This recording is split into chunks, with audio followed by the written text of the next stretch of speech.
오늘도 이 자리에 함께 하신 저와 여러분에게 하나님의 크신 은혜가 함께 하시기를 주님의 이름으로 축복드립니다.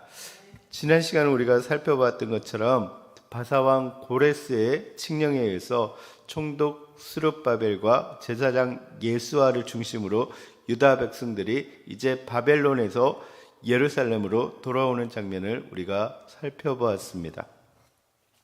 오늘은 좀 더 구체적으로 당시 돌아온 유다 백성들의 그러니까 1차 포로 귀환자들의 수와 그 명단, 그리고 그들이 돌아와서 성전 건축을 시작하면서 누린 기쁨과 슬픔에 대해서 생각해 보고자 합니다.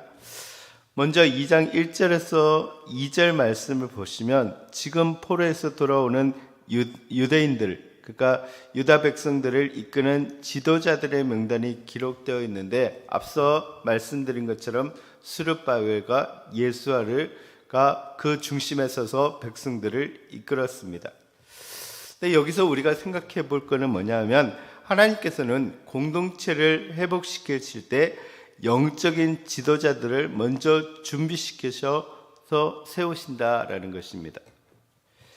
그러니까 그것은 무엇보다 영적 지도력의 회복과 동시에 신앙의 중심, 그리고 하나님의 말씀대로 나아갈 수 있는 방향성을 세워나가는 것이 중요하기 때문이라는 것입니다. 그러니까 이스라엘 백성들을 구원하기 위해서 하나님은 그 많은 부분들을 준비하셨지만 특별히 모세를 준비시키는 것을 우리가 볼 수가 있습니다. 그의 태어남, 그의 자라남, 그리고 그가 미디안으로 갔을 때 그 모습들, 그리고 그의 부르심, 그때까지 하나님은 이 모세를 영적인 지도자로 세워주셨다라는 거예요. 그리고 그럼으로써 그 모세를 통해서 하나님께서 이스라엘 백성들이 그 애굽에서 나올 수 있도록 하나님께서 그렇게 준비해 가는 것을 우리가 볼 수가 있다라는 것입니다. 여러분, 사사기서를 우리가 봐도 마찬가지입니다. 이스라엘 백성들이 하나님 앞에 범죄했을 때 하나님께서 다른 민족을 써서 그들의 고난과 고통을 줬습니다. 그들의 또 부르짖고 회개할 때 사사를 일으켜서 그들을 구원하는 걸 보는데, 그 사사를 하나님께서 준비시키는 과정들을 우리가 보게 된다라는 것입니다. 그렇기 때문에 우리가 항상 이렇게 공동체를 위해서 기도할 때 먼저는 지도자를 위해서 기도해야 된다라는 것입니다. 그러니까 어떤 공동체든 지도자가 잘 세워지는 것이 중요하기 때문이라는 것이죠. 우리가 이제 스포츠 경기를 이렇게 봐도 같은 팀 구성이 있는데 그 지도자가 바뀌면서 그 팀이 완전히 달라지는 것을 볼 수가 있다는 거예요. 그러니까 그 지도자가 중요한 이유는 뭐냐면 그 지도자의 방향성이 있기 때문에. 그러니까 하나님께서 준비시킨 영적인 지도자는 하나님을 향해서 나아가기 때문에 하나님께서 그를 통해서 그 공동체를 이끌어가게 된다라는 것을 말씀해 주고 있습니다. 여러분이 또 생각해야 되는 것은 뭐냐면, 우리는 우리의 삶 속에, 삶의 현장에 파송된 영적인 지도자라는 것을 우리는 기억해야 된다는 거예요. 그렇기 때문에 우리가 준비되고 우리가 어떤 정체성과 어떤 방향성을 가지고 나아가느냐 중요하다는 거예요. 그래서 우리는 정말 먼저 준비되어 있고 또 기도하며 나아가야 된다는 것입니다. 그럴 때 우리가 속한 공동체가 나를 통해서 회복되고 나를 통해서 그 영적인 그 흐름들이 이렇게 은혜가 흘러넘치는 그런 모습들이 된다라는 것을 말해주고 있습니다. 다음으로 우리가 2장 3절에서 35절까지 보면 1차 포로 귀환 당시에 돌아온 일반 유대 백성들의 명단이 기록되어 있습니다. 보시면 각 사람들의 이름과 함께 속한 가문과 지파 그리고 숫자를 자세하게 기록하고 있습니다. 사실 이 부분을 읽을 때 자세하게 읽는 사람은 별로 없습니다. 그죠? 또 이름이네. 이렇게 지나가고, 사실 그 이름을 우리가 알지 못합니다. 그 가문과 이름과 지파 숫자를 다 기억할 수도 없습니다. 그냥 통틀어서 한 5만 정도 된다라고 우리는 생각하게 됩니다. 근데 남자들만 5만이니까 한 곱하기 4 정도 된다라고 볼 수 있죠. 근데 누가 누군지 잘 모르고 그냥 짧게 어느 집합 몇 명, 어느 집합 몇 명, 다 전체 몇 명 이렇게 해도 우리는 별로 상관하지 않습니다. 근데 이렇게까지 자세하게 기록한 이유가 무엇일까요? 하나님께서 그 에스라 선지자를 통해서 이 책을 기록할 때 왜 이렇게 자세하게 기록하게 하셨을까요? 그것은 그러니까 한 사람 한 사람을 하나님이 귀중하게 보시기 때문이라는 거예요. 우리가 생각할 때는 별로 기억되지 않고 정말 어떻게 보면 그 사람이 그때 살았는지도 모르는, 우리는 읽고 지나가 버리는 그 사람이지만 하나님은 기억하고 계신다라는 거예요. 그러니까 자기 백성 중에 한 영혼이라도 귀하게 보시는 분임을 우리는 기억해야 된다라는 것입니다. 하나님이 어떤 분이십니까? 우리의 머리털까지도 세신 바 된 분이라는 것을 말씀해 주고 있습니다. 참새 한 마리가 땅에 떨어지는 것이나 팔리는 것이나 다 하나님의 손에 있다라는 것입니다. 아무리 연약하고 아무리 하잘 것 없는 것이라 할지라도 하나님께 속해져 있을 때 하나님은 그것을 기억하고 계신다라는 거예요. 세상에서는 이름 없이 사라질 수 있지만 하나님께서는 그를 기억하신다라는 것을 우리는 기억해야 된다는 거예요. 여러분, 우리는 어떻게 보면 사회적으로는 그다지 유명하지 않습니다. 저도 이제 양재 이동에서 조금 몇몇 사람들이 저를 알아볼 정도로 또 우리 여러분들만 기억하는 그런 존재이지만 그래도 정말 하나님의 백성으로 묵묵히 헌신해 나갈 때 하나님이 우리를 기억하신다라는 거. 그리고 여러분 그것을 기억하시기 바랍니다. 하나님은 무명의 헌신자, 눈물의 기도자, 묵묵히 충성하는 그 사람까지도 하나님은 기억하고 계신다는 거. 그러니까 여러분들이 골방에 들어가서 눈물을 흘리며 교회를 위해서 기도할 때 그 기도를 들으시고 그것을 기억하시는 분이라는 것을 우리는 생각하면서 정말 그분에게 우리의 모든 마음을 드리고 다른 사람들이 나를 알아주든 안 알아주든 거기에 대해서 별로 생각하지 마시고 주님만 바라보고 살아가는 여러분 되시기를 주님의 이름으로 축복드립니다. 또한 우리가 여기서 왜 이렇게 많은 부분들을 자세하게 기록하고 있는가, 우리가 좀 더 나아가 보면 하나님께서는 그 언약의 백성들을 기억함과 동시에 그들과 하신 언약을 기억하고 다시 회복시키시는 분이라는 것을 보여주고 있습니다. 그러니까 예레미야 25장을 통해서 정말 70년이 지나면 반드시 너희가 돌아오게 될 것이다라고 약속해 주셨는데 하나님께서는 그것을 지키신다는 거예요. 여러분 70년이 지났어요. 70년. 그러니까 어떻게 보면 언약의 당사자인 유다 백성들은 아마 포기하고 살았을 거예요. 하나님이 우리를 기억하지 않으실 거고 하나님이 우리를 생각지 않으실 거고 우리에게 그냥 정말 예루살렘으로 돌아갈 수 있을까? 그냥 여기서 사는 게 낫지 않을까? 하는 그런 생각들로 가득 찼을 거예요. 그런데 하나님은 70년이 지난 그 시점에서도 여전히 그 약속을 기억하고 계신다는 거예요. 여러분 진짜 놀라운 거예요. 우리가 하나님 앞에 기도할 때 우리는 하나님 앞에 기도하고 잊어버릴 수 있어요. 내가 기도한 것조차 잊어버릴 수 있다는 거예요. 그러니까 아주 사소한 그것까지도 나는 그냥 기도하고 잊어버려요. 그런데 하나님은 기억하신다는 거예요. 하나님은 그것을 이루시는 하나님이시다라는 것을 우리는 기억해야 된다라는 것입니다. 그러니까 이 사실을 통해서 하나님은 우리가 이 명단들을 보면서 우리는 진짜 하나님께서 그들을 기억하고 계시고 하나님께서 하신 약속들을 이루시는 하나님이시다라는 것을 우리가 생각하는 여러분 되시기를 주님의 이름으로 축복드립니다. 다음으로 36절에서 58절을 보시면 귀환하는 제사장들과 레위인들 그리고 성전 문지기와 느디림 사람들을 특별히 기록하고 있는 것을 볼 수가 있습니다. 근데 왜 그들을 기록하고 있느냐 하면 이것이 그들이 지금 남유다 백성들이 예루살렘으로 귀환하는 목적이기 때문이라는 거예요. 그들이 왜 돌아옵니까?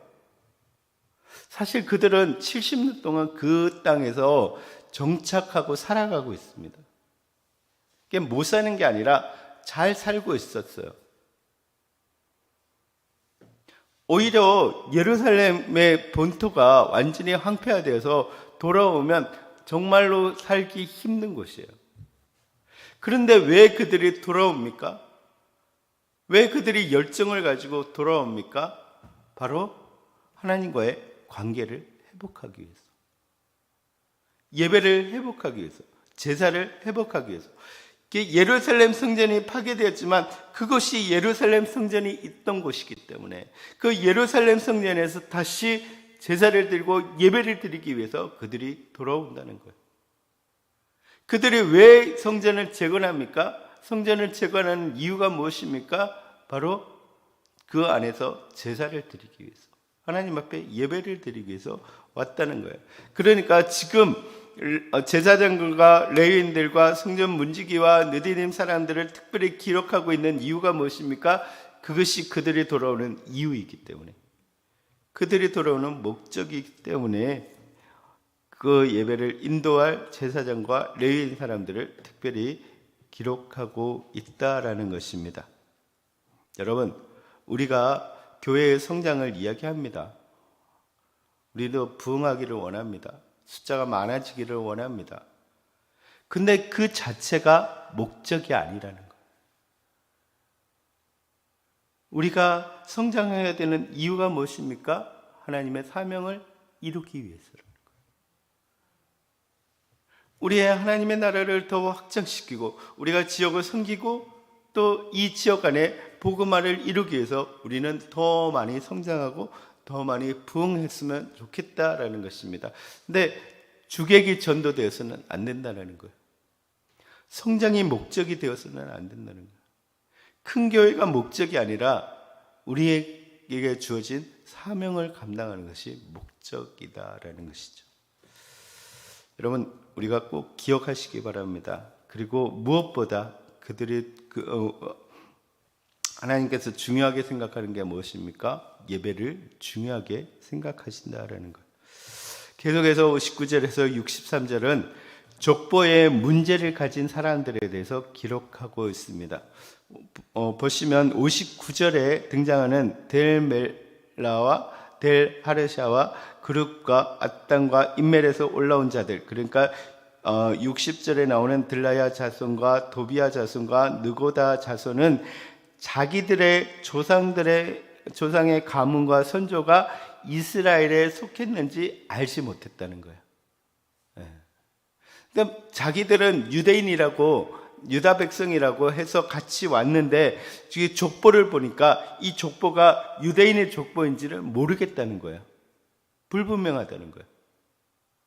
그래서 내가 유다 사람인지 아닌지 모르겠다는 거죠. 근데 61절에 등장하는 제사장의 자손들, 하바야 자손과 학고야 자손과 바르실레 자손은 그 계보 중에 자기의 이름이 있는지 없는지가 확실하지 않다는 거예요. 그러니까 나는 레위 사람이고 나는 제사장에 속해졌다고 생각을 했는데 족보를 보니까 내 이름이 있는지 없는지 확실하지가 않는다는 거예요. 이렇게 자신이 어디에 속해졌는지 밝히지 못하는 사람들은 62절을 보시니까 부정한 것으로 여겨져서 제사장의 직분을 하지 못하도록 제한을 받게 된다는 거예요. 이것은 하나님 앞에서 자기가 누구에게 속해져 있는지 아는 것이 중요하다라는 것을 말씀해 주고 있습니다. 여러분, 신앙이 무엇입니까? 신앙은 우리가 믿고 구원을 얻는다라는 건데, 그럼 믿고 구원을 얻는다라는 게 믿고 천국에 간다라는 게 아니라 뭐예요? 우리가 어디에 속해졌는지 속해짐이 달라지는 거예요. 그러니까 이전에는 세상에 속하고 이전에는 사탄의 가운데 속해져 있지만 이제 예수 그리스도를 받아들이고 우리가 구원을 얻었을 때 이것이 하나님께 속해져 있는 거예요. 그러니까 우리의 소속이 달라지는 것, 그것이 바로 신앙의 본질이라는 것. 여러분, 우리의 신분이 달라지는 거예요. 이전에는 정말 악에 속해져 있고 멸망의 자손이고 거기에 속해져 있었지만 우리가 예수 그리스도를 받음으로 하나님의 양자, 하나님의 자녀가 되는 거예요. 그게 신분이 달라지는 거예요. 그래서 우리가 중요한 것이 무엇입니까? 어디에 속해져 있느냐, 이 자기 정체성을 확실히 아는 것이 중요하다는 것이. 여러분은 어디에 속해져 있습니까? 그러니까 하나님께 속해져 있잖아요. 하나님의 자녀잖아요. 그러면 여기에서 우리는 어디에 속해져 있습니까? 제자들 교회에 속해져 있습니다. 아닌 분이 한 분 계시죠. 네. 어쨌든 자기의 소속이 중요하다라는 것을 말해줍니다. 또한 하나님께서는 거룩함 없이 섬김을 기뻐하지 않으신다라는 것을 말씀해 주고 있습니다. 그러니까 자기의 소속이 분명하지 않으면 거룩하지 못한 것으로 여겨져서 제사장의 직분을 감당하지 못하도록 하고 있다는 것. 그러니까 우리가 정확하게 어디에 소속되어 있는지 알 때 온전하게 하나님 앞에 예배할 수 있다는 것. 도대체 나는 교회를 다니는 건지 예수님을 믿는 건지 아닌데 그런 것도 불분명하게 앉아서 예배 드릴 수는 없다는 거예요. 우리는 정확하게 어디에 소속되는지 알아야 된다는 거예요. 우리가 정리해 보면 에스라 2장을 통해서 하나님께서는 70년 동안 바벨론에서 포로 생활하던 이스라엘 백성들을 하나님은 기억하셨다라는 것을 우리는 생각해 볼 수가 있습니다. 우리는 때로 하나님께로부터 버려진 것 같고 잊혀진 것 같고 무너진 것 같을 때가 있지만 하나님께서는 한 번도 자신의 백성들을 잊어버리신 적이 없었을 뿐 아니라 약속을 지키셨다라는 것을 우리는 기억해야 된다라는 것입니다. 예전에 그 부흥 강사 분들이 이제 그런 예화를 되게 많이 쓰셨어요. 그러니까 이거 아시죠? 이거 하나님께서 우리를 붙잡고 계시는데 우리는 이걸 놓는다는 거예요. 그러면서 뭐예요? 안 잡은 것처럼, 하나님이 우리를 안 잡은 것처럼 이렇게 한다는 거죠. 하나님이 나를 버리신 것처럼.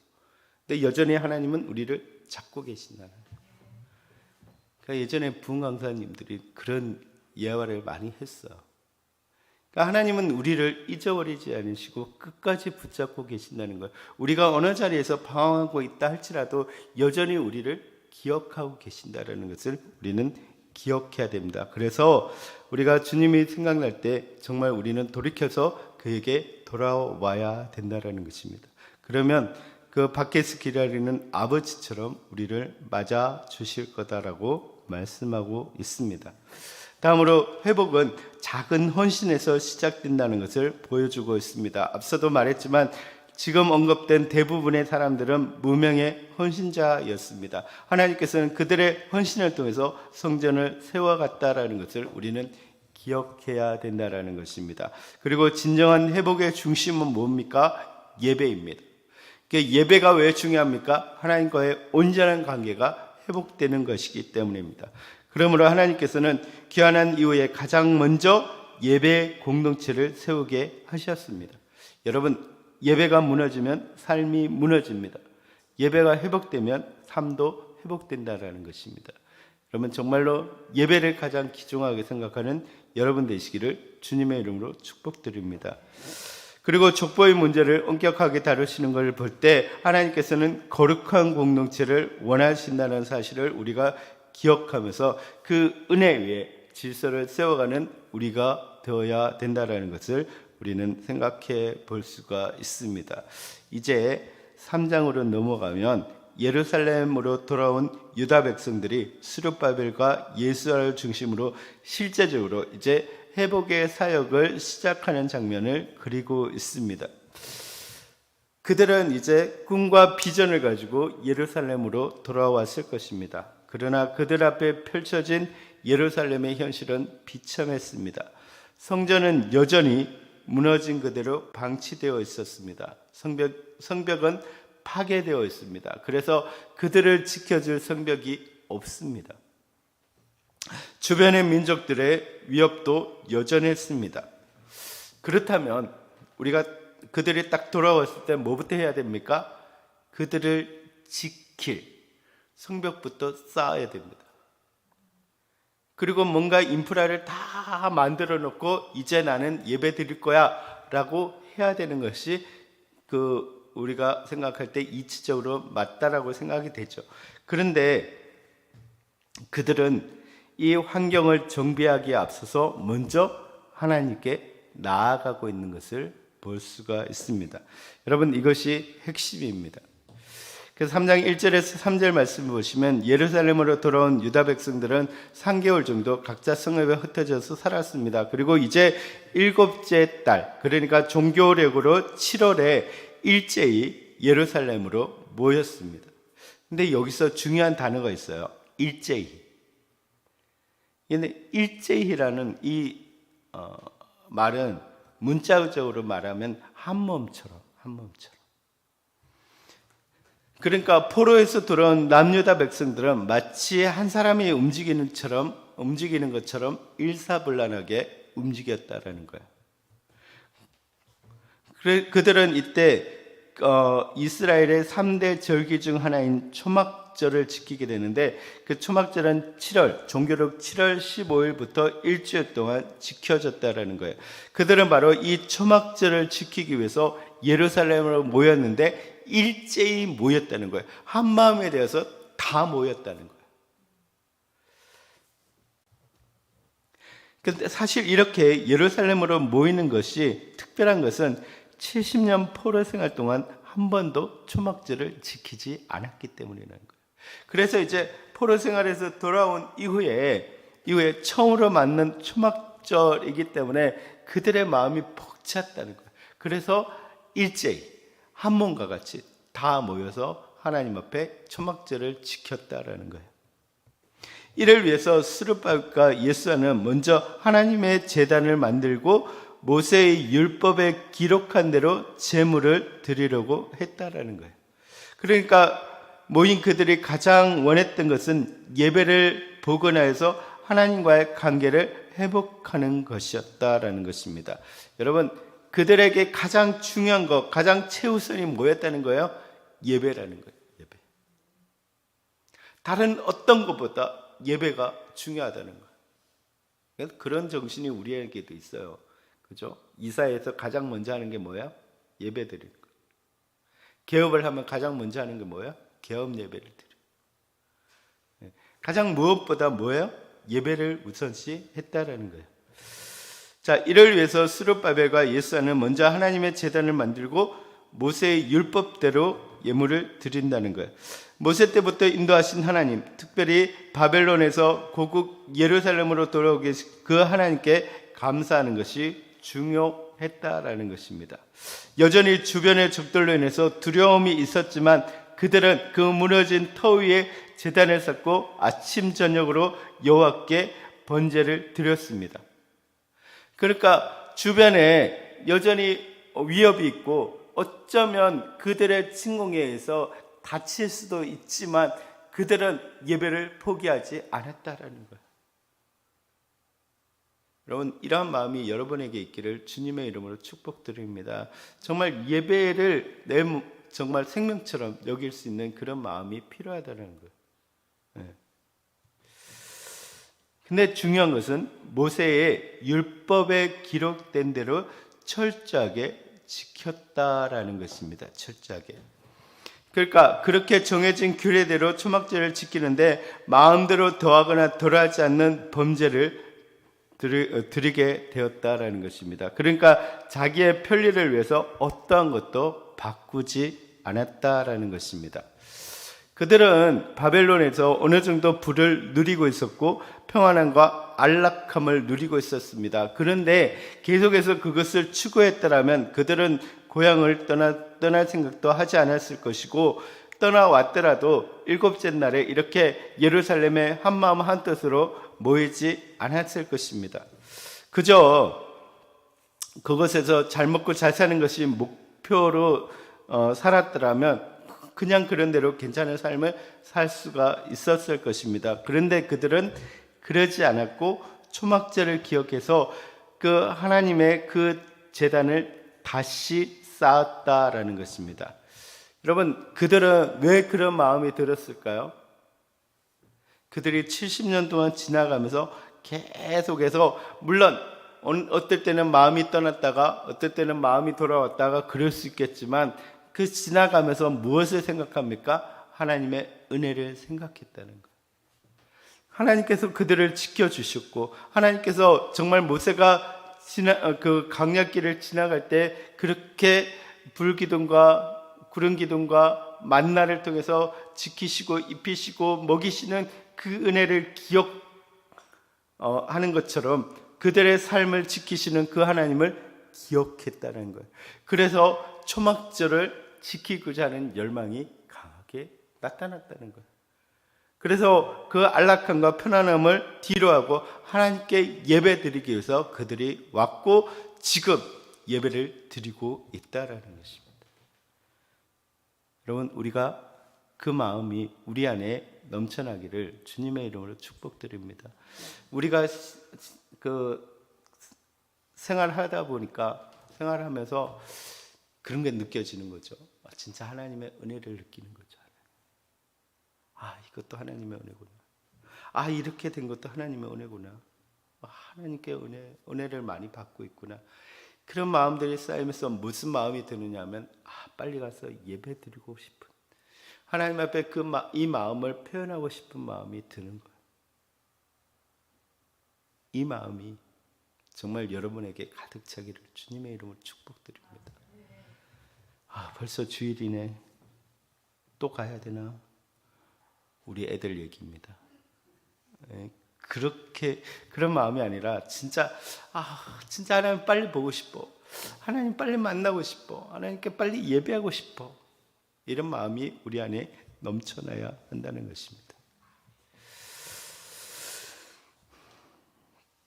하나님께서 사랑하는 자 안에서 자신들도 사랑받는 존재라는 사실을 충분히 인식하고 있었다라는 것입니다.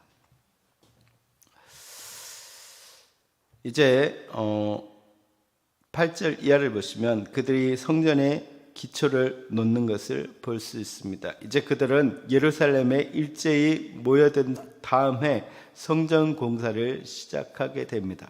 이번에도 스룹바벨과 예수아를 중심으로 종교 지도자들과 레위 사람들을 비롯한 일반 백성들도 성전 재건을 위해서 힘을 모았습니다. 앞서 한 몸처럼 한 마음으로 모여든 것처럼 9절에서도 일제히 한 사람처럼 한 마음 한 뜻으로 성전 재건에 힘을 보태고 있는 것을 볼 수가 있습니다. 그래서 기초 공사가 마무리되고 모든 백성이 모여 여호와 그 하나님을 찬송하는 소리가 울려 퍼지게 됩니다. 성전이 완성된 것도 아니고 그저 기초를 놓았을 뿐입니다. 그럼에도 지극히 선하시고 인자하신 하나님을 찬양합니다. 이전에도 함께 하셨고 지금도 함께 하시고 이후에도 함께 하실 그 하나님께 감사의 찬양을 올려드리고 있는 것입니다. 여러분, 우리의 찬양의 제목이 이것이 되옵니다.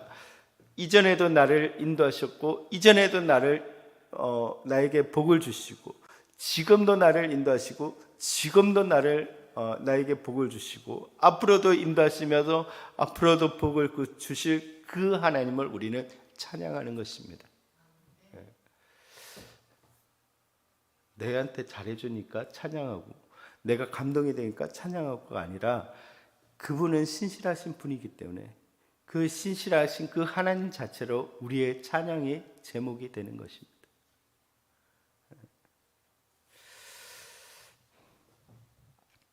여러분, 이미 이루어지고 완성된 것에만 감사하고 찬양하는 것이 아니라 순간순간 함께 하셨고 함께 하실 그 하나님을 찬양하는 것이 참된 그리스도인의 모습임을 우리는 기억하고 그렇게 찬양할 수 있는 우리의 모습이 되기를 주님의 이름으로 축복드립니다. 그런데 이렇게 찬송하며 큰 소리로 즐거워하는 사람이 있는가 하면 대성통곡하는 사람이 있었다는 거예요. 12절과 13절 우리 같이 읽겠습니다.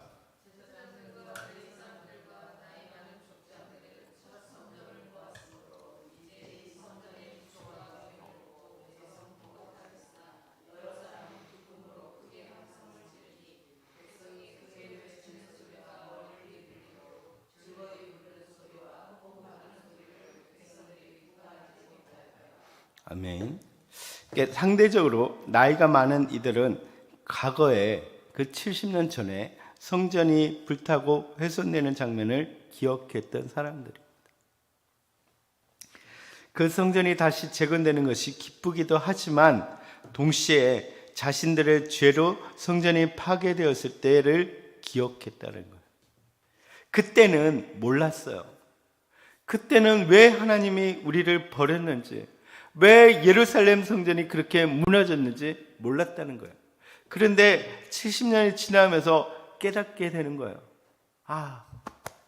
하나님이 우리를 버리신 것이 아니라 우리가 하나님을 떠나고 하나님 앞에 죄악을 지음으로 인해서 하나님이 우리를 이렇게 벌하시고 계시는구나. 우리가 다시 돌아오기를 생각하고 계시는구나. 그러니까 마음에 계속 깨달음이 있다 보니까 이제 돌아와서 그 무너진 성전을 보면서 그것이 기초가 다시 세워졌을 때 눈물을 흘리는 거죠. 어떻게 보면 만감이 교차하고 있는 것이죠. 또 다른 면에서 보면 다시 재건되는 성전은 과거 그들이 보았던 솔로몬의 성전과는 비교되지 않을 정도로 초라했다는 사실이 마음 아팠다는 거예요. 그들이 볼 때는 화려하죠. 금으로 칠해져 있고 솔로몬이 지은 그 성전은 영광 가운데 정말 어마어마한 그런 규모를 자랑했는데 지금 기초를 놓았는데 너무나 작고 보잘것없는 그 성전을 보면서 마음이 아팠다는 거예요.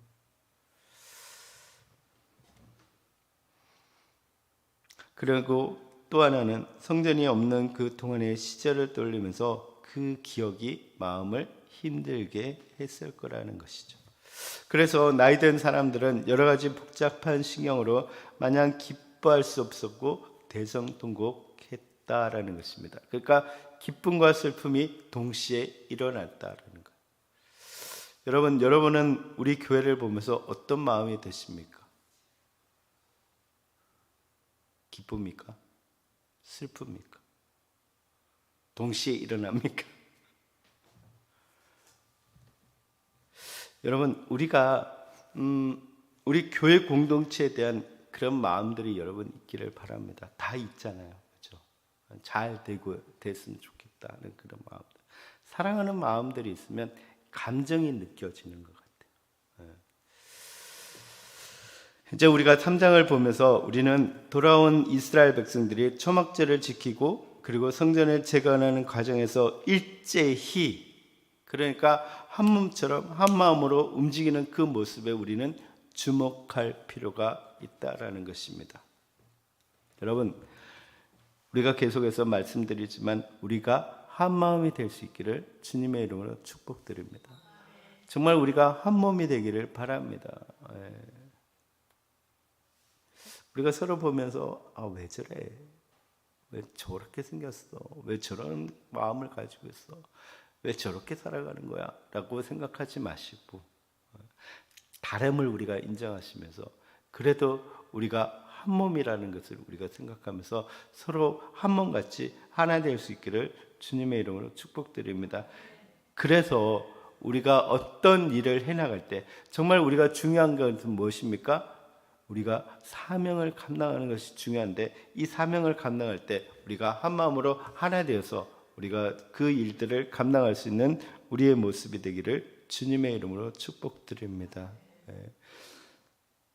우리를 기억하시는 그 하나님, 약속을 회복하시는 하나님, 정말 끝까지 우리에게 예배를 원하시는 그 하나님, 한 마음 한 뜻 되어서 우리에게 그 사명을 감당하라고 말씀하시는 그 하나님의 음성을 우리가 들으면서 그렇게 살아갈 수 있는 우리의 모습이 되기를 주님의 이름으로 축복드립니다.